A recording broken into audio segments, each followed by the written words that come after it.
Menarik 10.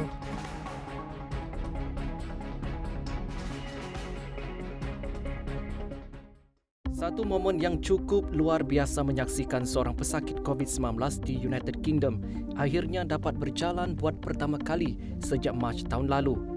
Virus itu telah merosakkan paru-paru dan buah pinggangnya, menyebabkannya tidak dapat berjalan sendiri. Namun menerusi satu rakaman video yang menyentuh emosi, Jason kelihatan mengambil langkah tentatif pertamanya di wad rawatan rapi sambil diiringi beberapa kaki tangan hospital yang selama ini menyokong usaha pemulihannya itu.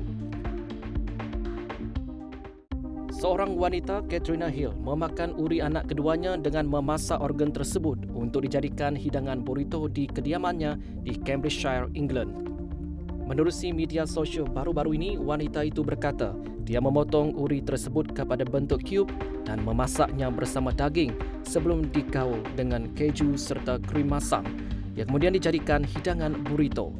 Kajian yang dijalankan oleh University Northwestern England pada 2015 membuktikan bahawa amalan memakan uri tidak mendatangkan sebarang manfaat dari segi saintifik, namun trend itu masih juga popular. Bagaimanapun, Katrina berkata dia berasa sihat dan pulih dengan cepat setelah memakan uri anaknya. Satu video yang memaparkan seekor ayam melindungi anaknya daripada menjadi santapan seekor burung elang telah menjadi tular di media sosial. Video tersebut bermula dengan seekor burung elang yang secara tiba-tiba muncul dipercayai ingin menerkam anak ayam yang berada di daratan. Pun begitu, dengan tangkas dan berani, ibu kepada anak ayam tersebut telah berjaya menyelamatkan anak-anaknya daripada menjadi santapan sang elang. Keberanian ibu ayam itu menyebabkan burung elang itu terdiam sambil tersandar pada dinding seakan-akan ketakutan dan terkejut. Bagi memenuhi impiannya untuk menggembara, Muhammad Asri Muhammad Nawawi menghasilkan sendiri van perkemahan daripada van mini berjenama Daihatsu Hijet S85 setelah berjaya mengubah suai kereta Pro 2 kanci miliknya untuk menjadi camper car kira-kira 2 tahun lepas. Asri berkata pengubahsuaian van mini berwarna hijau yang popular dikenali sebagai van pasar malam itu dipelajarinya melalui laman sosial YouTube dan 100% dihasilkannya sendiri. Bercerita lanjut, pengguna ini berkata camper van-nya itu persis sebuah rumah bergerak kerana dilengkapi dengan ruang rehat, tempat tidur, kabinet, langsir, kipas pengudaraan, sistem solar yang berfungsi untuk menjana tenaga elektrik serta ruang penyimpanan kargo di atas pumpung dengan kos keseluruhan sekitar RM3,000. Tuah menyebelahi seorang nelayan apabila dia berjaya menangkap seekor ikan tapas seberat 68 kg di Sungai Ban Kena Tanjung Karang. Sazali Muhammad Amin berkata, setelah bertarung selama sejam, tapas itu berjaya dinaikkan ke darat dengan menggunakan umpan ikan keli. Sazali terpaksa menggunakan seluruh kudratnya untuk menjinakkan ikan pada joran buluh miliknya. Menurut Sazali, ikan itu merupakan tangkapan kedua terbesar hampir selama 50 tahun dirinya menjadi nelayan darat di kampung tersebut.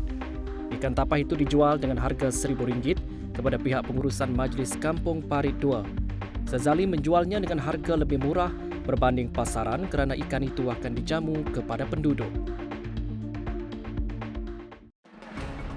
Menarik 10.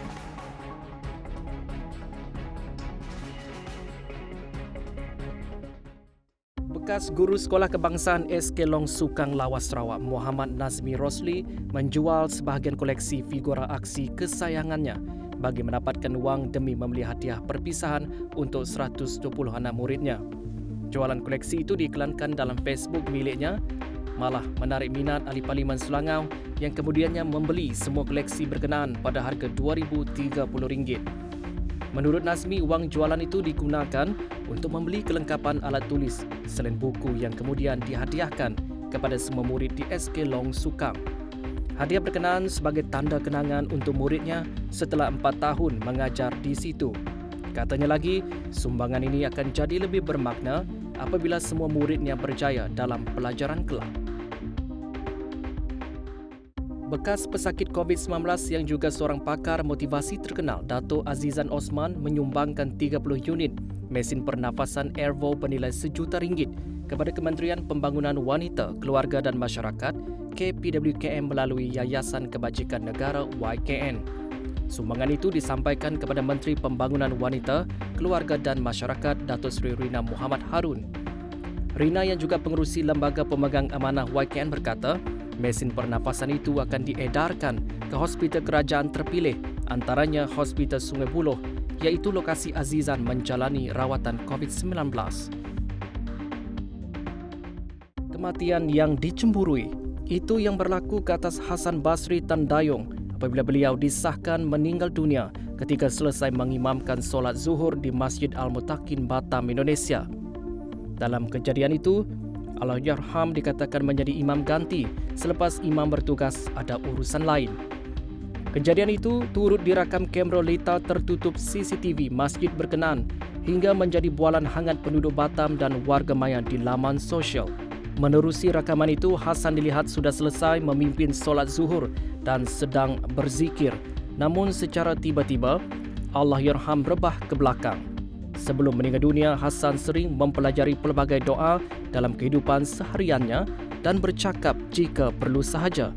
Sebelum ini, Hasan tidak pernah menjadi imam dan itu adalah tugas pertama dan terakhirnya sebagai seorang imam. Video melucukan sepasang panda bermain dengan salji berjaya meraih perhatian warganet. Video rakaman yang dirakam di Smithsonian National Zoo di Washington DC itu memaparkan dua ekor panda yang bernama Mei Xiang dan Tian Tian bermain salji dengan riang. Dalam klip yang dikongsikan di laman Facebook berkenaan, kelihatan salah seekor panda berbaring sambil mengangkat tangannya ke udara ketika mereka meluncur menuruni bukit yang dilitupi salji itu. Sementara itu, seekor panda lain telah melakukan kuak lentang dan berguling-guling dalam salji sebelum ia bangun dan menggoncangkan badannya untuk membersihkan salji pada badannya. Berikutan daripada adegan yang melucukan itu, warganet yang menontonnya telah menyatakan rasa terima kasih kerana video itu telah menggembirakan mereka. Jerman menyediakan pos rehat yang dilengkapi katil dan termahaba untuk golongan gelandangan berteduh dan tidur, terutamanya ketika musim sejuk yang dijangka hanya akan berakhir pada bulan ini. Unit itu yang dikenali sebagai Ulmenes siap dipasang semula pada 8 Januari lalu di mana yang terletak 121 km dari barat Munich dan ditempatkan di taman serta beberapa lokasi tumpuan gelandangan. Menurut jurucakap Majlis Perbandaran, Ulmenes yang diperbuat daripada kayu dan besi mampu memuatkan 2 orang pada satu masa dan tidak dilengkapi kamera pengawasan.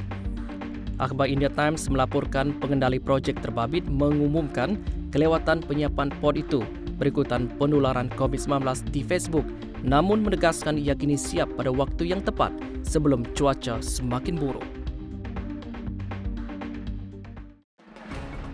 Menarik 10.